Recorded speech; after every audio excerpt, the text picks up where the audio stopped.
Hi guys! So it is time for Where the Red Fern Grows today. If you had listened to the last one, you would have heard that they were on their way to go find their first real life coon because it was their first night of hunting and he was thinking the dogs were ready. So we left off with them trailing their first live raccoon. The coon had pulled a simple... I stood and watched, wondering if they would remember the training that I had given them.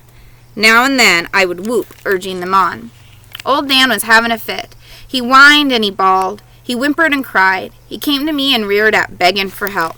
"I'm not going to help you," I scolded, "and you're not going to find him out on that drift. If you would just remember some of the training that I gave you, you could find the trail. Now go find that coon." He ran back out of the drift and started searching. Little Ann came to me, and I could see the pleading in her warm gray eyes. "I'm ashamed of you, little girl," I said. "I thought you had more sense than this. If you let him fool you this early, you'll never be a coon dog." She whined and turned and trotted downstream to search again for the lost trail. I couldn't understand. Had all the training I'd given them been useless? I knew if I waded to the river, they would follow me. Once on the other side, it would be easy for them to find the trail. I didn't want it that way. I wanted them to figure it out by themselves. The more I thought about it, the more disgusted I became, and I sat down and I buried my face in my arms.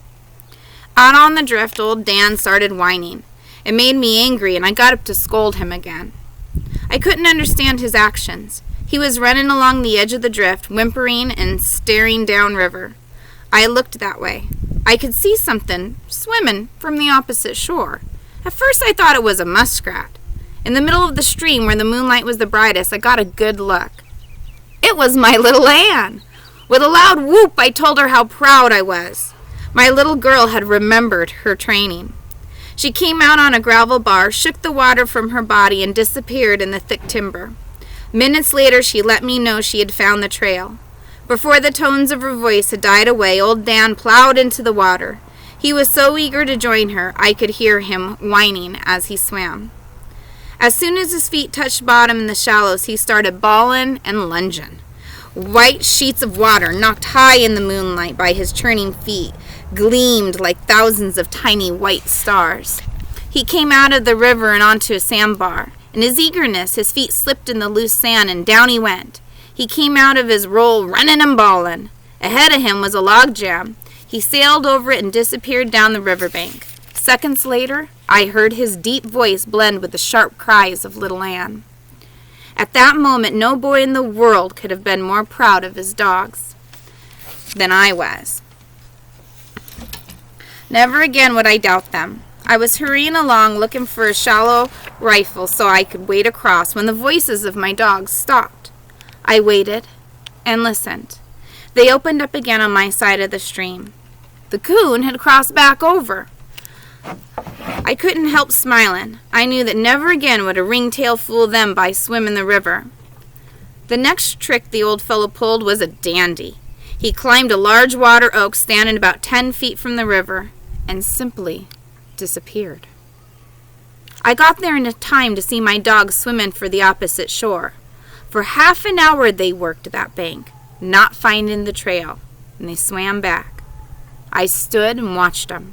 They practically tore the riverbank to pieces looking for that trail.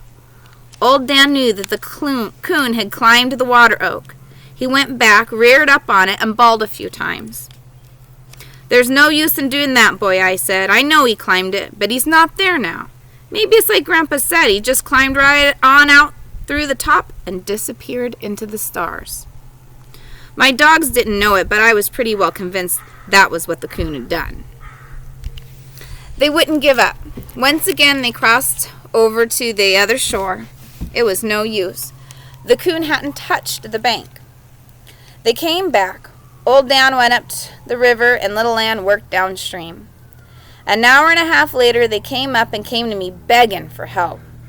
I knelt down between their wet bodies, while I scratched and petted them and let them know that I still loved them. "I'm not mad," I said. "I know you did your best. If that coon can fool both of us, then we're just beat. We'll go someplace else to hunt. He's not the only coon in these bottoms. Just as I picked up my axe and lantern, little Ann let out a bawl and tore out down the riverbank. Old Dan, with a bewildered look on his face, stood for a moment looking after her. Then, raising his head high in the air, he made my eardrums ring with his deep voice, and I could hear the underbrush popping as he ran to join her. I couldn't figure out what had taken place. Surely little Ann had heard or seen something. I could tell by their voices that whatever it was they were after, they were close enough to see it, and were probably running to it by sight. The animal left the bottoms and headed for the mountains. Whatever it was, it must have realized my dogs were crowding it too closely, and at the edge of the foothills it turned and came back down towards the river.